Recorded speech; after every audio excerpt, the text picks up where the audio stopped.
Students welcome back to your channel Gohar helping hand general science class 10 chapter number 7 जिसका name है energy 10 class का first chapter. आज हमने करना है लॉन्ग क्वेश्चन नंबर 6। छठा लॉन्ग क्वेश्चन तैयार, एक दफा पढ़ लेते हैं सब मिलके।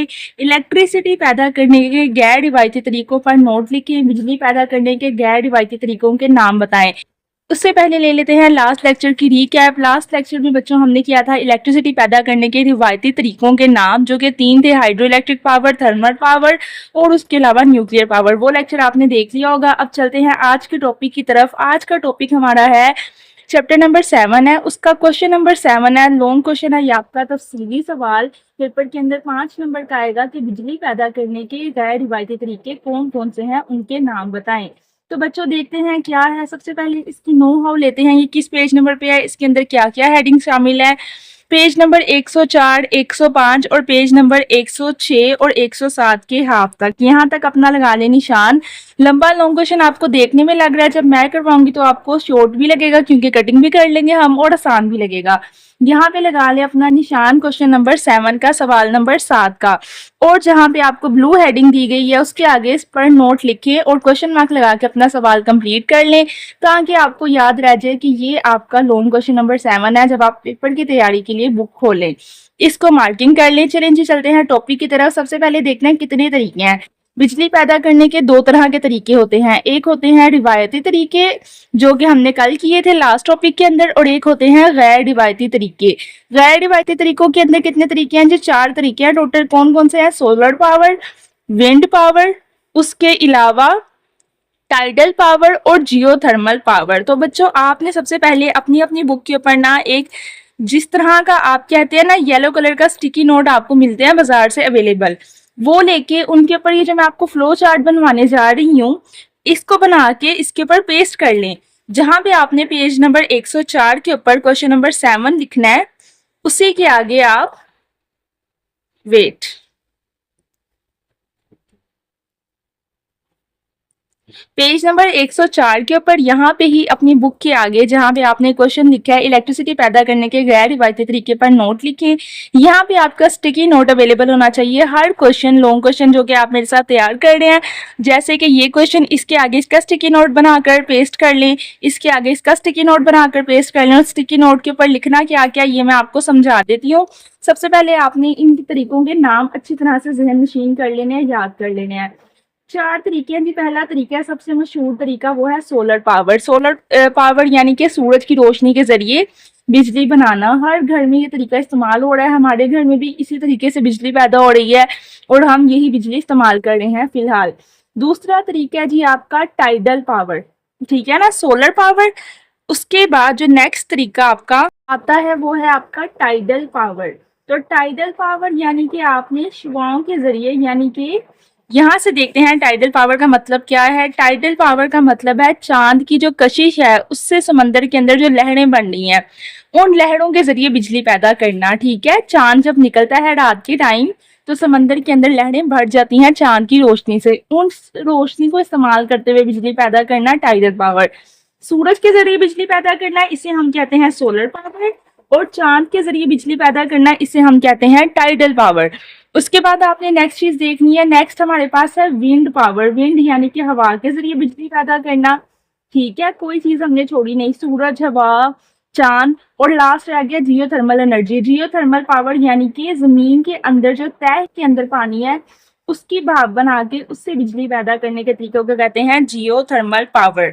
तो बच्चों आप लोगों ने लॉन्ग क्वेश्चन नंबर 7 के लिए सबसे पहले जो इंपॉर्टेंट चीजें याद कर ली वो ये है कि इलेक्ट्रिसिटी पैदा करने के गैर रिवायती तरीके 4 तरह के हैं। पहला तरीका है सोलर पावर, जैसा कि आपने यहाँ पे लिख लिया है। दूसरा तरीका आपका है टाइडल पावर, बुक के अंदर आ रहा है लेकिन आपने यहाँ से पहले चांद का कर लें। जिस तरह से आपने सूरज के जरिए याद रखा, आपके दिमाग में रहना चाहिए चांद के जरिए बिजली बनाने को कहते हैं टाइडल पावर, हमने यहाँ पे लिख लिया है। उसके बाद तीसरा तरीका आपका है विंड पावर, ठीक है। और चौथा और लास्ट तरीका आपका है जियोथर्मल पावर। तो ये 4 पावर्स हैं जिनके जरिए बिजली पैदा की जा रही है। पहला सोलर पावर, दूसरा टाइडल पावर, तीसरा विंड पावर और चौथा जियोथर्मल पावर। अब जैसे ही आपने इन चारों के नाम लिखे, इनके नीचे इनके मेन वर्ड, की वर्ड भी लिख लें कि आपको याद रहे कि इसका मतलब ये है। सोलर पावर मतलब कि सूरज के जरिए बिजली पैदा करना। आजकल तो हर घर में पता है कि सूरज के जरिए बिजली पैदा करने को सोलर पावर कहते हैं। टाइडल पावर यानी कि चांद की रोशनी से समंदर की लहरों से बिजली पैदा करने के तरीके को टाइडल पावर कहते हैं। तो इसके कीवर्ड्स के अंदर आप लिखेंगे चांद की रोशनी के जरिए समंदर की लहरों से। विंड पावर यानी कि हवा के जरिए टरबाइंस बनाकर बिजली पैदा करने को विंड पावर कहते हैं। टरबाइंस होते हैं इस तरह से ना, एक आपने देखा होगा, आप खेलते भी होंगे बचपन में, से इस तरह से एक पंखुड़ी सी बनी होती है, इस सीधी इस तरह करके, मुझे बनानी नहीं आ रही, उसके जरिए 3 उसके पड़ होते हैं, सीधी स्टिक और उसके 3 पड़, इसके जरिए बिजली पैदा करने को कहते हैं विंड पावर।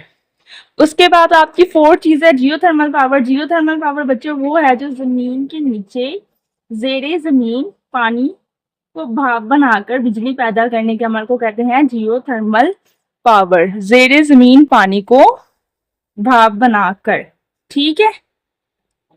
अब आपने इलेक्ट्रिसिटी पैदा करने के 4 गैर रिवायती तरीकों के नाम भी याद कर लिए, जो solar power, wind power, tidal power और जियोथर्मल पावर थे। और उसके अलावा आपने इनके मतलब भी समझ लिए कि किसका मतलब क्या है। अब इनको पढ़ते हैं, जहाँ से कटिंग करनी है वहां से कटिंग करते जाते हैं। सबसे पहले बच्चों आप ना, ये सबसे पहली लाइन आपने बगैर सेल के चलने वाले कैलकुलेटर देखे होंगे, इन पर फोटो सेल रोशनी को इलेक्ट्रिसिटी में बदलते हैं, ये काट दें। पढ़ने में आपको इसका मतलब समझ आ गया कि जो कैलकुलेटर के सेल हैं जब इन्हें धूप में रखें तो वो खुद ब खुद ठीक हो जाते हैं, उनके अंदर एनर्जी आ जाती है। लेकिन आप उसको काट दें। आपने यहाँ से सवाल शुरू करना है, सोलर एनर्जी सूरज से हासिल होने वाली एनर्जी को कहते हैं। आसान बात है, ऐसा ही है ना, जो एनर्जी सूरज से हासिल हो रही है उसे हम सोलर एनर्जी कह रहे हैं। नेक्स्ट लाइन आप अपनी कट कर देंगे, सारी लाइन, ठीक है। और आगे भी आप अपनी ये सारी लाइंस जो हैं, ये 2 लाइनें, इसको काट दें, ये आपको करने की जरूरत नहीं है, ये आपको एक इन्फॉर्मेशन दिया है एक्स्ट्रा। उसके बाद आपने यहाँ से सवाल स्टार्ट करना है, जो आपका करने वाला काम है। सबसे पहले आपने यही बताना है कि सूरज से हासिल होने वाली एनर्जी को सोलर एनर्जी कहते हैं। उसके बाद आपने बताना है सोलर एनर्जी को 2 तरीकों से इस्तेमाल किया जाता है। पहला तरीका क्या है? पहला तरीका है सोलर पैनल्स का, ठीक है। और दूसरा तरीका क्या है? सोलर सेल्स का। तो आप अपने फ्लो चार्ट के अंदर सबसे पहले ये वाली बात लिखें कि सोलर पावर जो है उसके अंदर सूरज के जरिए बिजली पैदा की जाती है। अब सूरज के जरिए भी जो है ना, वो 2 तरीकों से बिजली पैदा हो रही है। वो 2 तरीके कौन से हैं? आपने नाम बताने हैं, अभी आपको बताया है। पहला तरीका है सोलर पैनल्स का, ठीक है, आपने याद रखना है। और दूसरा तरीका है सोलर सेल्स का। तो सोलर सेल्स के जरिए और सोलर पैनल्स के जरिए, ये 2 तरीके हैं जिनके जरिए सोलर पावर पैदा की जा रही है।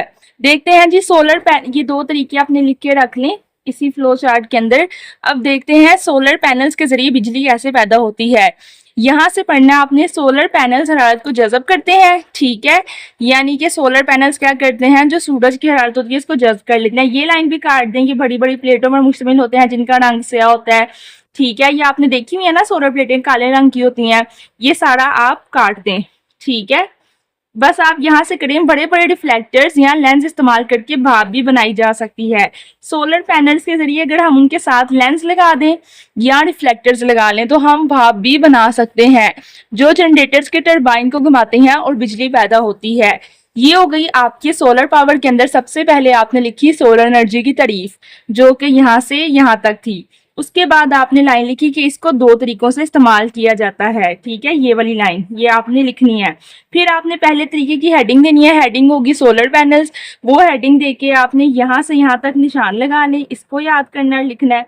उसके बाद दूसरी हेडिंग आपने देनी है सोलर सेल्स की, और उसके अंदर आपने बताना है कि दूसरे तरीके से सोलर सेल्स की मदद से सूरज की रोशनी को बराह रास्त इलेक्ट्रिसिटी में तब्दील किया जाता है।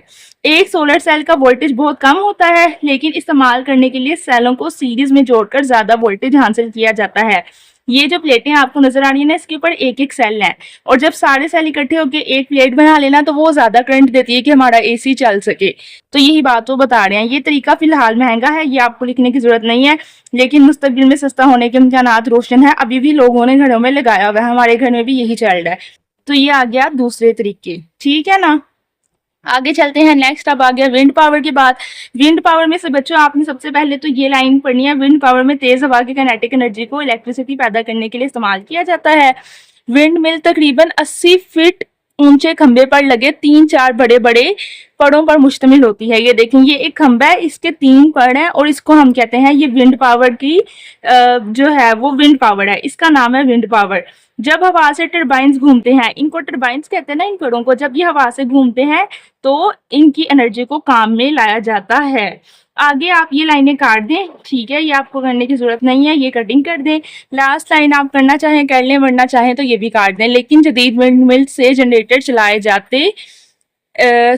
जाते हैं। इलेक्ट्रिसिटी पैदा करने के लिए बहुत सी विंड मिल्स का फार्म बनाया जाता है। आगे आप ये भी काट दें, मेरा ख्याल है आप ये भी लाइन काट दें। बस आपके लिए इतना ही काफ़ी है, जितना आपने ये पैराग्राफ कर लिया विंड पावर के बारे में जो आपने बताया, सिर्फ यहाँ से लेके काम में लाया जाता है और एक ये लाइन, इतनी हेडिंग आपके लॉन्ग क्वेश्चन के लिए काफ़ी है। फिर आ जाता है टाइडल पावर। टाइडल पावर में आपको चल गया ना, चांद की कशिश की वजह से समंदर के पानी में बड़ी बड़ी लहरें पैदा होती हैं। जब रात को पूरा चांद निकलता है ना 14वीं की रात को, तो समंदर के अंदर बहुत तेज तूफान आता है, क्योंकि उससे लहरें पैदा होती हैं। उन लहरों की एनर्जी का नाम होता है टाइडल एनर्जी। हम कहते हैं टाइडल एनर्जी चल रही है, समंदर के अंदर बहुत ज्यादा लहरें बन रही हैं। इसके लिए एक डैम बनाया जाता है। ये आपने काट दी, ये लाइन ठीक है। जब बड़ी लहर आती है तो पानी डैम में स्टोर कर लिया जाता है। जितना बड़ी बड़ी लहरें आएंगी ना, उतना ज्यादा पानी डैम में स्टोर होता जाएगा। लहर वापस जाने पर पानी इस तरह से खारिज किया जाता है कि पानी गुजरते हुए टरबाइन को घुमाता है, इस तरह इलेक्ट्रिसिटी पैदा करता है। ठीक है, आगे डैम की तरफ से आने वाली बड़ी लहर भी टरबाइन घुमाने के लिए इस्तेमाल की जाती है। ये भी काट दें। छोटा सा पैराग्राफ हो गया, इजी हो गया, इसको याद करना है। लास्ट आ जाते हैं जियोथर्मल पावर की तरफ। जमीन के नीचे गहराई से गर्म पानी या भाप की शक्ल में एनर्जी का हसूल जियोथर्मल एनर्जी कहलाता है। अच्छा, यहाँ पे ना ये आपकी टाइडल एनर्जी का शॉर्ट क्वेश्चन था। टाइडल एनर्जी की तारीफ करें, क्वेश्चन मार्क लगा लें। और ये आपका जियोथर्मल एनर्जी का शॉर्ट क्वेश्चन है, ये भी पेपर के अंदर आता है, लाजमी करना है, तो इसके अंदर भी शॉर्ट लगा लें। जमीन की सतह से तकरीबन 10 किलोमीटर, ठीक है, बाज़ जगहों पर कुछ नीम गर्म पिघली हालत में गर्म चट्टानें मौजूद हैं। इन चट्टानों का टेम्परेचर 200 या इससे भी ज्यादा होता है। वो कह रहे हैं जमीन के अंदर ना कुछ पिघली हुई चट्टानें होती हैं और वो गर्म होती हैं, और उनका टेम्परेचर कितना होता है, 200 डिग्री या उससे भी ज्यादा। जहां आगे आप ये सब कुछ काट दें इन चट्टानों के ऊपर, ठीक है, पानी रिखा रहने दें, ये भी काट दें, मौजूदा गर्म यहाँ तक ये आप कट कर दें। आप इस तरह लाइन करें जहां पानी भाप की सूरत में जमीन की सतह पर आ निकलता है। भाप को जनरेटर की टरबाइन चलाने के लिए इस्तेमाल किया जाता है। जहां गर्म चट्टानों के ऊपर पानी मौजूद नहीं और चट्टानें भी गहराई में नहीं, वहां ड्रिलिंग के जरिए चट्टानों तक 2 रास्ते बना लिए जाते हैं। एक से ठंडा पानी नीचे पंप किया जाता है, जो भाप बनकर दूसरे रास्ते के ऊपर आ जाता है। भाप से जनरेटर चलाकर इलेक्ट्रिसिटी हासिल की जाती है। यानी इसके अंदर भी 2 ही तरीके हैं। पहला तरीका क्या है, जियोथर्मल पावर के अंदर के चट्टानें होती हैं, वो पिघली होती हैं, उनका टेम्परेचर बहुत ज्यादा होता है, उनके पानी को भाप बना के बिजली पैदा की जाती है। पहला तरीका यहाँ तक हो गया। दूसरा तरीका क्या है, जहां अगर गर्म पानी नहीं है तो फिर क्या करेंगे, वहां पे ड्रिलिंग होती है। ड्रिलिंग यानी कि पानी के नीचे सुराख करके, जमीन के नीचे सुराख करने को कहते हैं ड्रिलिंग। वहां पर ड्रिलिंग के जरिए पानी लाया जाता है, उसे ठंडा किया जाता है, फिर पंप किया जाता है, फिर भाप बना के फिर बिजली पैदा की जाती है। तो ये था हमारा आज का टॉपिक, यहाँ पे हुआ खत्म। General science class 10 chapter number 7 के सारे लॉन्ग क्वेश्चन आपको खत्म करवाएंगे, और मेरी कोशिश होगी कि इसी गर्मियों की छुट्टियों के अंदर अंदर, यानी कि ये 3 मंथ जो आपके हैं, जून जुलाई अगस्त, जून तो गुजर गया बच्चों, तकरीबन जुलाई अगस्त ही आपके पास रह गया, इसके अंदर मैं आपका 7, 8, 9 और 10, ठीक है, कोशिश करेंगे 4 नहीं तो 3 तो मस्ट जो है वो चैप्टर खत्म करवा दूं। अभी मुझे पता है मैं थोड़ा स्लो चल रही थी, उसके लिए माजरत है, लेकिन आपसे वादा है कि अब जो है वो गोहर हेल्पिंग हैंड अपने लेक्चर्स डेली अपलोड किया करेगा और आपका सिलेबस ज़्यादा से ज़्यादा जल्दी कवर करवाया जाएगा इंशाल्लाह। जनरल साइंस क्लास 10, मुताला पाकिस्तान और मैथ्स बेस्ट चैनल कौन सा है, गोहर हेल्पिंग हैंड। खुदा हाफिज़।